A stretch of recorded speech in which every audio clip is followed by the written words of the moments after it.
তৃতীয় শ্রেণীর পড়ুয়াকে শ্লীলতাহানির অভিযোগ উঠল এক ব্যক্তির বিরুদ্ধে। চাঞ্চল্যকর এই ঘটনা কাকরাবন কিশোরগঞ্জ গ্রামে। এই বিষয়ে পুলিশ জানায়, শুক্রবার দুপুর 12:30 নাগাদ স্কুল থেকে বাড়ি ফেরার পথে নির্জন রাস্তার পাশে দাঁড়িয়েছিল শফিক মিয়া নামে 57 বছর বয়সী এক ব্যক্তি। তখন সেই ব্যক্তি পড়ুয়া ছাত্রীটিকে চাপটে ধরে রাস্তায়।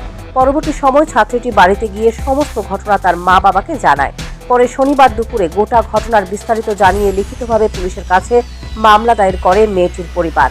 পরিবারের অভিযোগ, হাতে পেয়ে কাকরাবন থানার ওসি রাজীব কৌমিক গোটা ঘটনা তদন্তে নেমে গ্রেফতার করে শফিক মিয়াকে। পরে পুলিশ পক্সো আইনে 341, 354 আইপিসি এবং পক্সো ধারায় মামলা নেয়।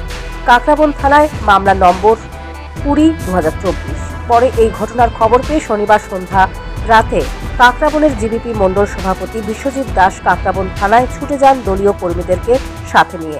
কথা বলেন থানার ওসির সাথে এবং গোটা ঘটনায় দৃষ্টান্তমূলক শাস্তির দাবি করেন শফিক মিয়ার বিরুদ্ধে।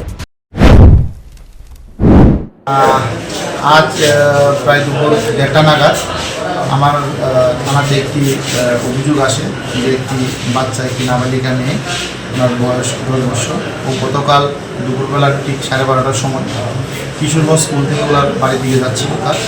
তখন রাস্তার মধ্যে একটি জায়গার মধ্যে একজন লোক, যার নাম শফিক মিয়া, বাবার নাম আলী আকবর, নদীর পার কিশোরগঞ্জ ওনার বাড়ি, ওই বাচ্চা মেয়েটিকে মোলেস্টেড করে। তো সেই অভিযোগ আসার পর আমি আমার টিম নিয়ে রেড করি এবং তদন্ত শুরু করি এবং রেডের মধ্যে গিয়ে ওই আসামিকে বাড়ি থেকে অ্যারেস্ট করে আনতে আমরা সক্ষম হই। তারপর আমরা এই একটি কেসও রেজিস্টার করি কাকরাবন থানায়, যার মামলা নাম্বার হলো 20/2024 এবং সেকশন হলো 341, 354 আইপিসি এবং 8 তৃতীয় শ্রেণীর পড়ুয়াকে শ্লীলতাহানির খবর ছড়িয়ে পড়তেই গোটা কাকরাবন এলাকায় ব্যাপক চাঞ্চল্য ছড়িয়ে পড়েছে। Bureau report, news prime Tripura.